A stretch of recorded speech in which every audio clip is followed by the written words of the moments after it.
mau ini Aku bawa panggung. ojo no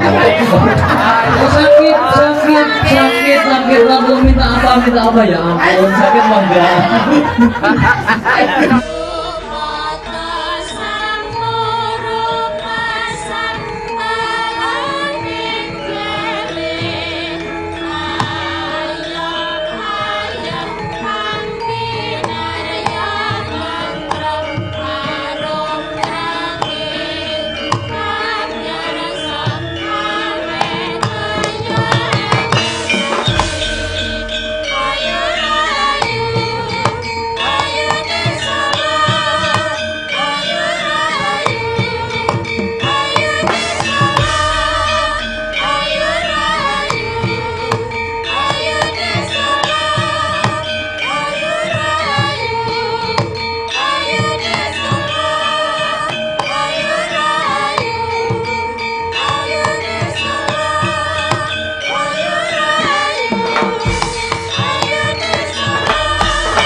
bingleng anglelamong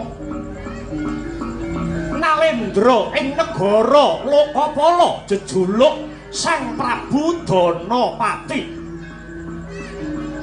Ing mangke Sang Prabu Danapati prasasat kaya linalasan otot bebayune tandarbe karikat kaya wong kelangan kiblat peteng dedet lelimengan candrane pancaya surya ingkang ketaweng hima labet denira menggalih kamurkane kang rayi Nalendra ing Ngalengka Diraja Sang Prabu Rahwana ya Sang Prabu Dasamuka siang pantaraning dalu batang kendhak Prabu Danapati ngenyong upadi srana murih kamurkaning Sang Dasamuka enggal sirep.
Latalah sinuwun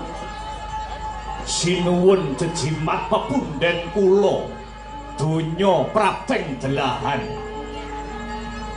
punapa darunanipun dene paduka anak Prabu ing Ripalenggan sakmangke nedeng nandhang Sungkawa nger mbok bilih wonten awrating jejibahan ingkang sinangkul pundak kanan kang sarta kiring keparenga kang bapa Begawan wis nungkara nderek anyangkul nger semanten ugi kula Sang Prabu kang abdi kepatihan kula pun patih Banendra arsa cumadong dawuh punapa to kang abdi nandhang kalepatan menawi wonten kalepatan ingkang kula sandhang swawi kula aturi paring pidana katigasa jangga kula namung arsa ndherek duh sinuwun ya jagat Dewa Bathara ya jagat panestungkara Yuwang suksma pangabdi linuwih muga ngayomana mring sagunging para dasih. Bapa Panembahan Begawan wis nungkara. Kawula nuwun wonten tinimbalan ingkang adhawuh anak angger. Estunipun mekaten Bapa ingkang dadosaken sungkawaning manah kula. Labet anggen kula mrihatosaken kamurkanipun kadang kula mudha ing Ngalengka Diraja Yayi Prabu Rahwana inggih Yayi Dasamuka anggenipun kepengin anglenggahi dampar keprabon Lokapala awit kula inggih sampun nampi nawala ingkang dipun tapak astani dening Yayi Rahwana ingkang surasaning tulis Yayi Dasamuka kepengin dados ratu mapan wonten ing nagari Lokapala mriki, Bapak. Menawi tetela mekaten, Kang Rayi Dasamuka menika badhe milik kalenggahan paduka Angger anak Prabu Danawati. Nger wonten tetembungan sedumuk bathuk senyari bumi. Negari Lokapala kedah ditotoi pati, Nger.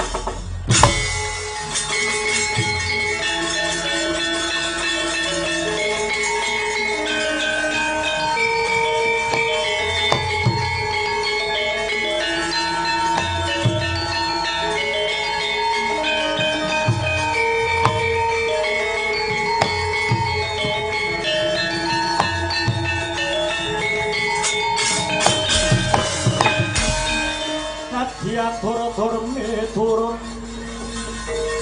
Hanot Sumarah Mrenggosti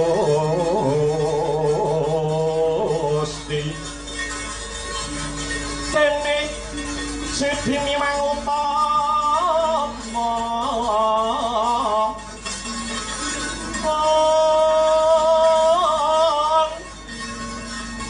Panindak ing praja ngedil bejo dadi bandara rena repan mring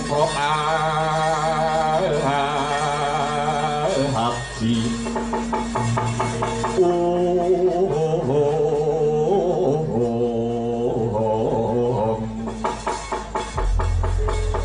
mangke riyin Bapak, mangke riyin menawi kula boten mekaten Bapak, menawi Danawati boten mekaten.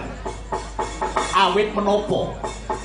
Awit kula anggadhahi adeg-adeg tuwin kapribaden piyambak. Nalaripun kados pundi, Nger? Yayi Dasamuka kaliyan kula menika sami-sami trah tedhak turunipun Begawan Wisrawa. Saru dinuluk ing kathah kaya apa to surake jagat. Menawi to kula ngantos Pancakara kaliyan Yayi Dasamuka mung merga rebutan negara. Pramila Bapak, negari Lokapala mriki badhe kula pasrahaken dhateng Yayi Dasamuka kemawon. Prabu Danawati badhe lengser keprabon. Niat kula kepengin nglajengaken darmanipun sawargi Kanjeng Rama Panembahan Begawan Wisrawa. Jumeneng pandhita mapan wonten ing pertapan Deder Penyu. Menawi Yayi Dasamuka ingkang jumeneng ratu, kula ingkang badhe ngamping-ngampingi saking katebian Bapak, ngayomi saking pertapan Deder Penyu. Ngiras pantes kula kepengin ngirangi dosa kalepatan kula kaliyan sawargi Kanjeng Rama Panembahan Begawan Wisrawa. Ladalah, Nger. Lah menawi to mekaten pun Bapak inggih boten wantun badhe nyampuri perkawis menika. Inggih. Namung kemawon, Nger, namung kemawon. Niat becik menika durung karuan ditampa apik, kula baleni, Nger.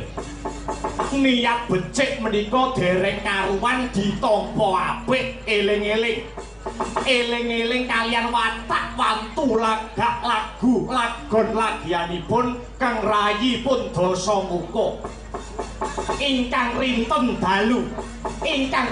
dalu tansah ndeder ing watak angkara murka. Namung kemawon sedaya kula wangsulaken dhateng paduka anak Angger Danawati. Kakang Patih Banindra wonten timbalan ingkang adhawuh dosinuwun.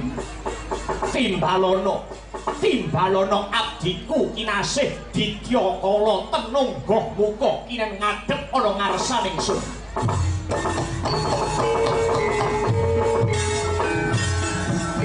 Kanthi apura-apura Hanot Sumarah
Jogoro rupa resoden nalendra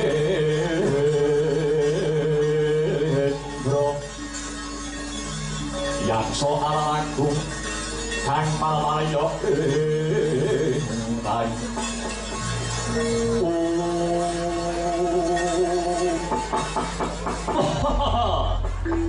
ladalah kagiat raos sing manah kula sinuwun patareng nimbali dumateng ingkang abdi kula pun Ditya Kala Tenung Goh Muka kula Ditya Kala Tenung Goh Muka nyadong dawuh sinuwun Goh Muka kawula nok-nok wonten timbalan ingkang dawuh aja dadi rasaning atimu marmo sira sun timbali ana ngarsaning sun pranyata iki ana kewajiban ingkang wigati kang kudu sira tindakake Goh Muka kawula nok-nok menawi paduka Sang Prabu Danapati ingkang kepareng paring kapitadosan dhumateng Goh Muka senadyan to alit sakit ageng dumugi pecah tamtu badhe kula estokaken lho Goh Muka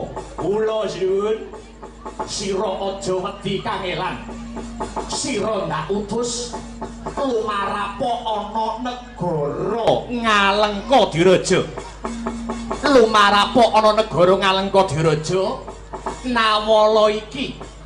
Nawala iki aturna marang ngarsaning Yayi Dasamuka mung wae Goh Muka mung wae wanti-wanti priwelingku Nawala iki yen ora tinampa dening Yayi Rahwana-raja pribadi aja pisan-pisan Nawala iki ndok aturake nuwun inggih prastawa dawuh pangandika paduka sinuwun ingkang abdi kula pun Goh Muka daya nyuwun pamit sarta nyuwun tambahing berkah pangestu bidal dinten menika lho Goh Muka ya lelungsen ndak bebakali kakang Patih Banendra kawula wonten timbalan ingkang dawuh sinuwun amiji kula pun Patih Banendra aja negake lakune Goh Muka awat-awat ana lakune nganti tekan tepis wiringe negara Lokapala kantinen Wadyabala Lokapala sak cukupe nanging aja nganti ngawis tarani lho inggih ngestaken dawuh kalilan nyuwun pamit saha nyuwun tambahing pangestu sinuwun nganggo tekad satriya tanah Jawa muga-muga sembada kang jinangka Basuki kang kaesti rahayu kang tinemu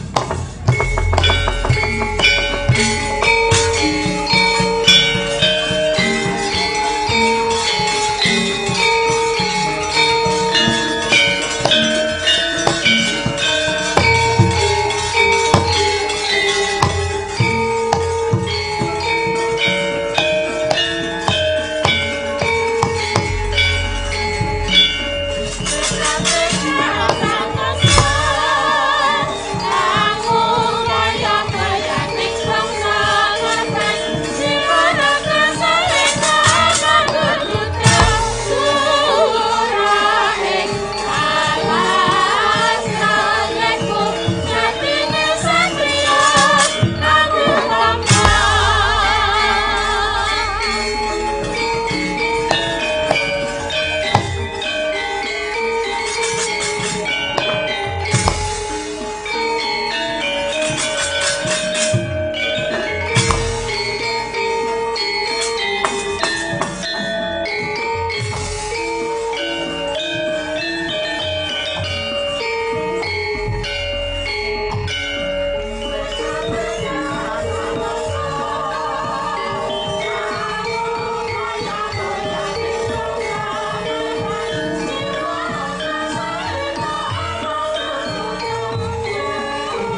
ijil langenira sang nar pati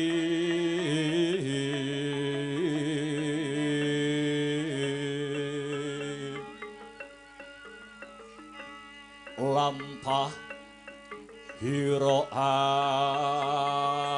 alon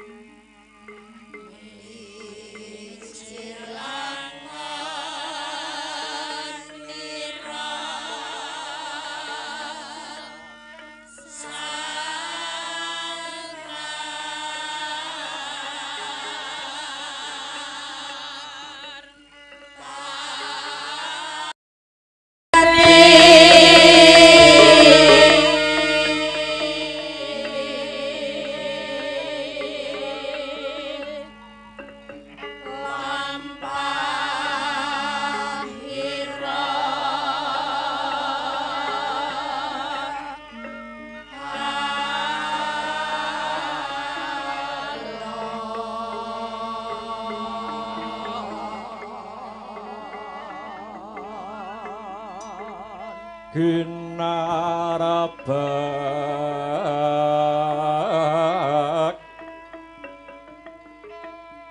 padaya yuwarna nira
Sari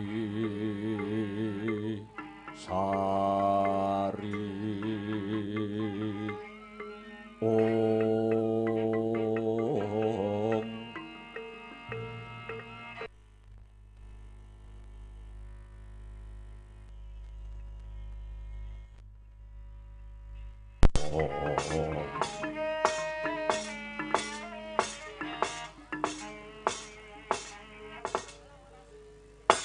Iwang suksma mangadi luwih payungana marang kayuwananing sun ya bandaku ya donyaku.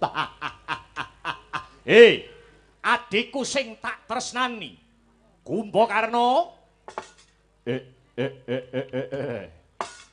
Ana dawuhmu apa Koko Prabu? Amiji kadangmu ing panglebur gongso aku Kumbakarna. Sarbakenaka, ana dawuhmu apa Kanjeng Koko Prabu?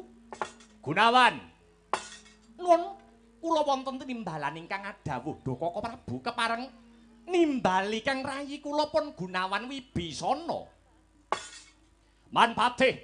Manpatih Prahasta paman. Wonten timbalan ingkang adawuh nggir anak Prabu Amiji ing kepatihan kula pun Prahasta. Marmane kabeh ndak timbali adoh ndak awe cerak-cerak saya ndak raketake ora ana liya ana pasewakan agung iki panjenengan ingsun lagi duweni gegayuhan Prabu Dasamuka lagi duweni pepinginan, Prabu Rahwana lagi duweni gegayuhan. Apa sing dadi gegayuhanku?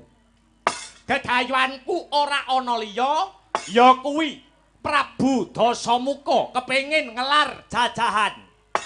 Rahwana kepengin bakal ngelar jajahan. Kowe kabeh padha nayukyani apa ora? Yen to panjenengan ingsun jumeneng ratu amba jajane akeh para raja Narpati sing teluk tumungkul lawan Prabu Dasamuka. Kakang, Kumbakarna piye? Aku nderek mangayu bagya, Kakang. Awit saka niyate Koko Prabu anggone bakal ngelar jajahan. Mung wae Koko Prabu. Senadyan to akeh para raja Narpati sing padha teluk tumungkul marang negara Ngalengka iki, sak bisa-bisa aja nganti ginebak sarana peperangan. Awit apa? Awit para raja Narpati kabeh kuwi padha gandrung kelawan tembung kerukunan, gandrung kelawan tembung kautaman. Yen kaya ngono kuwi mung lagi gampang diucapake ana ing pangucap. Karepe Kumbakarna, karepmu para raja lan Narpati emoh perang, emoh aduta sing balung mleting kulit, merga gandrung karo tembung rukun, gandrung karo tembung kautaman. Rak ngono to mau? Iya, Kakang. Tumrape Dasamuka Kumbakarna. Tumrape Dasamuka kaya ngono kuwi jenenge ora perwira. Ora perwira, ora kondang, ora kuncara. Kuncaraning ratu. Kuncaraning ratu kuwi tumrape Dasamuka, ratu sing amba jajane ngelar jajahan kanthi cara adu ta sing balung mleting kulit. Maju ketok dadane, mundur ketok gigire. Lanang ki ngono kuwi. Lanang ki wani perang, lanang iki wani didu, lanang ki wani ditandingke. Kuwi jenenge bocah lanang. Ora malah ketoke apik ning ngarepe Dasamuka, yen ning mburi ngrasani elek karo Dasamuka. Gawe status misuh-misuh. Lanang cap apa ngono kuwi? Seneng kowe lanangan kaya ngono kuwi? Mestine ora, Kakak. Nah, mula kuwi Kusik. Saiki karepe Koko Prabu ngelar jajahan. Banjur negara ngendi sing arep kok bedah, Kakang? Piye? Negara ngendi sing arepe kok gempur, negara ngendi sing arepe kok lebur utawa mbok jajah. Slendro kang rasa, slendro kang jiwa. Kumbakarna, piye, Kakang? Ora susah adoh-adoh. Ora susah adoh-adoh. Sing bakal tak bedah ya kuwi negara Lokapala. Negara Lokapala sing arep tak arah ya tak bedah Kumbakarna. Permara mangos somyo ngambreng kadikaronaning kaswasih ring marga malakum. Risang ganda mastrat mojo leng-leng lalu mangulati. Surya mangrangsang waya, Surya mangrangsang waya. Humya samara waya hanto.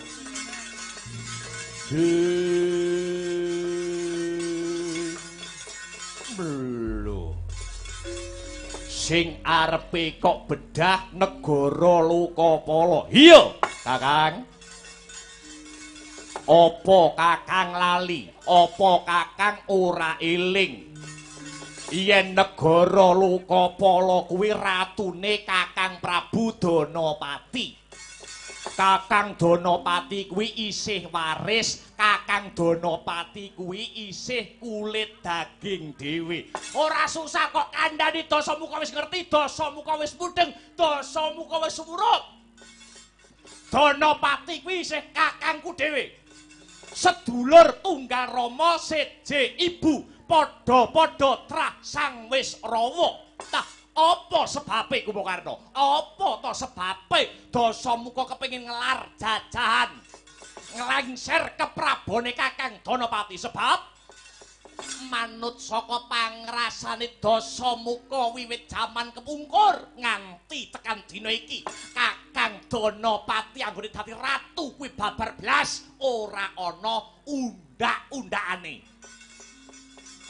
Negarane ya mung kaya ngono kuwi terus kawulane ora kepikir. Sing dipikir mung buru kesenengane pribadi. Apa kaya ngono kuwi kudangane wong tuwa biyen? Mula ketimbang dadi kembang pocapan nyenyepet mripat gatel kupinge Dasamuka krungu rerasane para raja yang Narpati yen to Kakang Danapati wis ora bisa ngayomi para kawulane. Kon mudhun, kon leren. Danapati kon lengser anggone dadi ratu negara Lokapala. Karben negara Lokapala ratune Dasamuka. Wah, atal.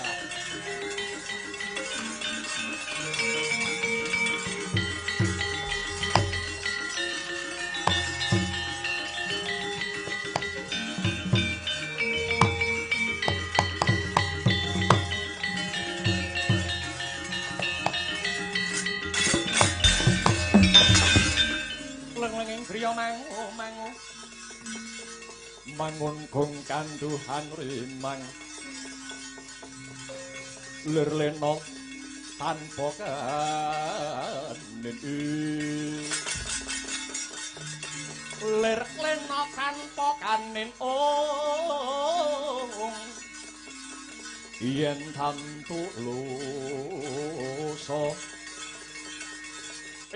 tantulusa mengko sang Hyang Utama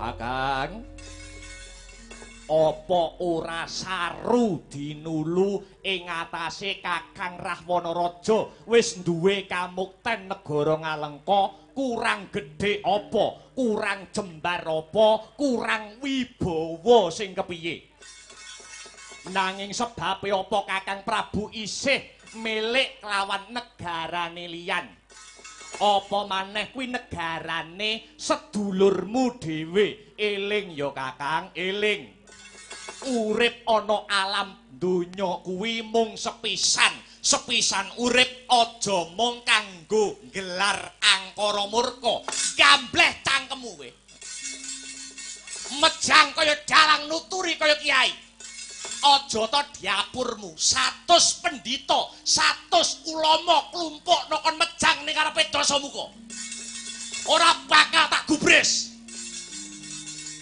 wong sing wigati Dasamuka kepengin jongkeng palenggahan negara Lokapala kanthi cara ta sing balung muleting kulit rikala semono aku wis utusan rikala semono Prabu Dasamuka wis kongkonan ngaturake nawala ngaturke wujute Kintaka marang negara Lokapala mung kari ngenteni Dasamuka mung kari nunggu piye pangsulane Kakang Danapati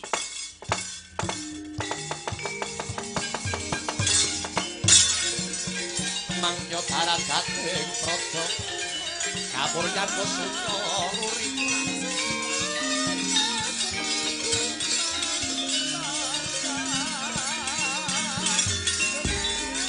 ora sangreh ing ukara karana tanpa paluti lan silas putri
Uta Pandhawa Tata Kadiwisaya Ngendriyaksa Sara Maruta Pawana Bana Margana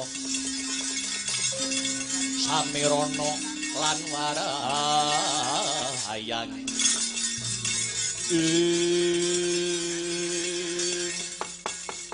Amit pasang Kalimantabik sinabeta ing ila-ila duni dumawaing tawang tuwang sinuwun kula ingkang sowan paduka sinuwun kawula nok-nok non ora pangling ndak wis padhake iki kaya buta lokapala kawula nok-nok non nggih nderek sudi amastani kula pundhit ya kala tenung goh muka padha becik sak kamu goh muka inggih awit kasembuh berkah pangestu paduka sinuwun raharja pisawanan kula boten langkung kula ngaturaken sembah pangabekti mawantu-wantu mugi kunjuka sahandap pepada paduka sinuwun lah dalah ya to ya pangabektimu wis ndak tampa gawe lega gambira tias ingsun goh muka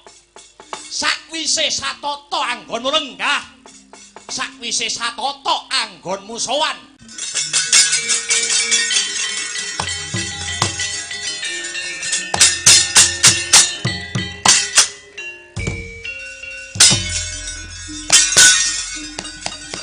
Yayi Prabu Dasa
Kang mawi ngolengis pedhot patoning lati kesmalaning laketing jagat blaglaing bumi panusmaning jajelanat sukertaning bawana oh muga kula wonten dawuh kowe ngerti surasane isine layang iki apa ora Ratu Gustimu tak tantang melek-melekan tak jaluk negarane Lokapala, lah kok malah diwulungke.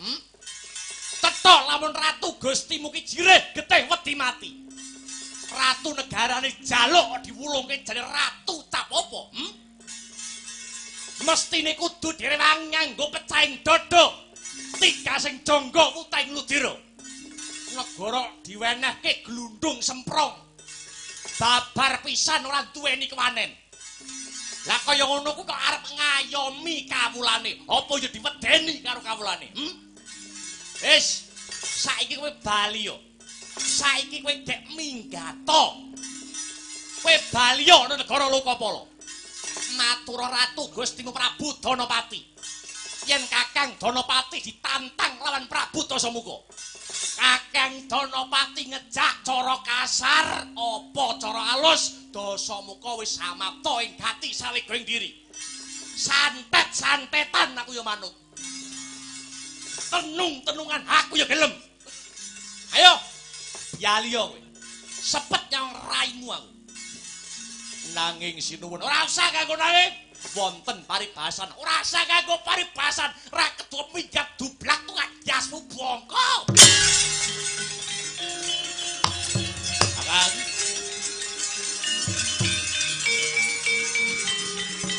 oh, ah.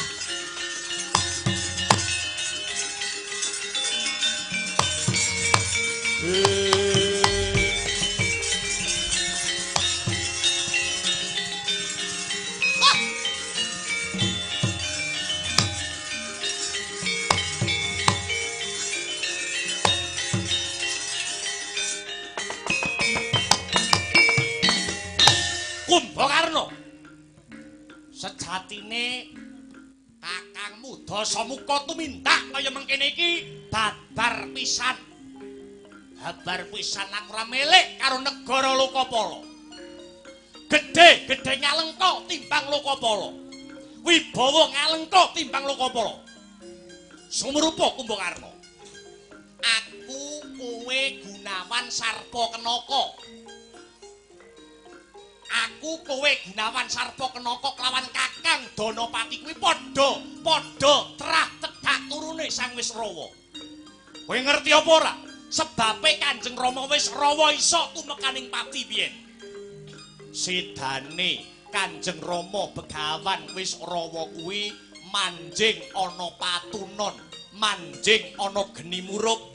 Lho, kuwi nak patine jalarane mati ki apa ngerti ora kowe? Pak, yen perkara kuwi aku ora mudeng Kakang. Seksi urip ana. Paman Prahasta paman. Wonten dawuh nggih. Sampeyan dadi seksi sedane Kanjeng Rama Panembahan Begawan Wisrawa. Nggih. Kula tumut dados seksi nggih. Mang critake man. Ben Kumbakarna Gunawan Sarpakenaka melek matane. Nggih. Laksitaning crita kados mekaten. Laksitaning crita kados mekaten larah-larahe sedane Kang Rama Panembahan Begawan Wisrawa. Kados mekaten critane nggih.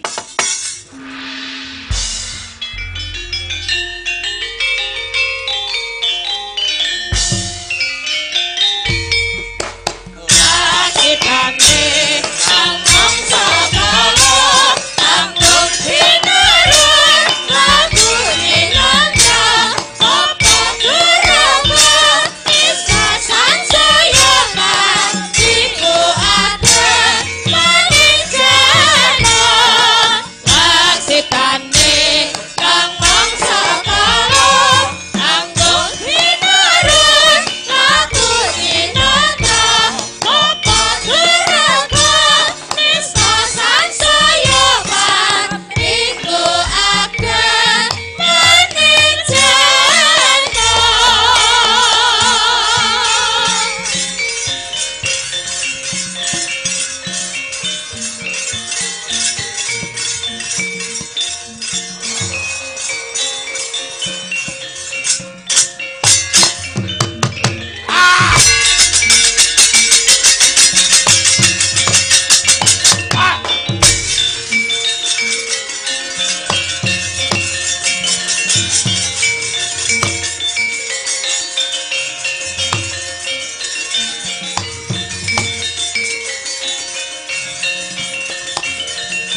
Ngalengka.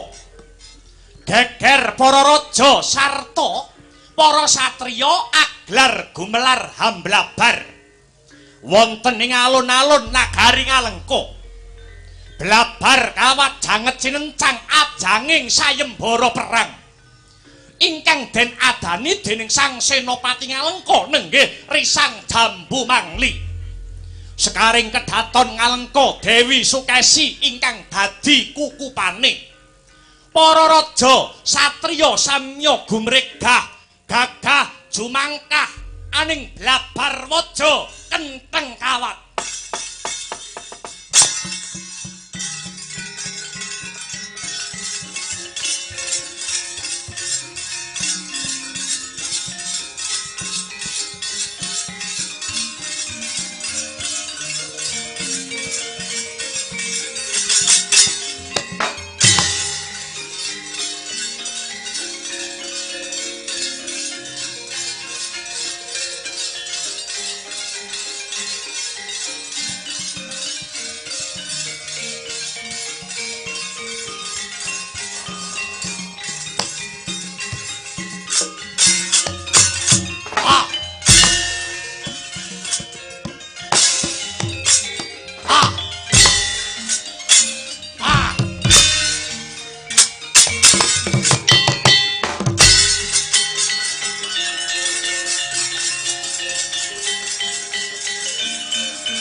Eh,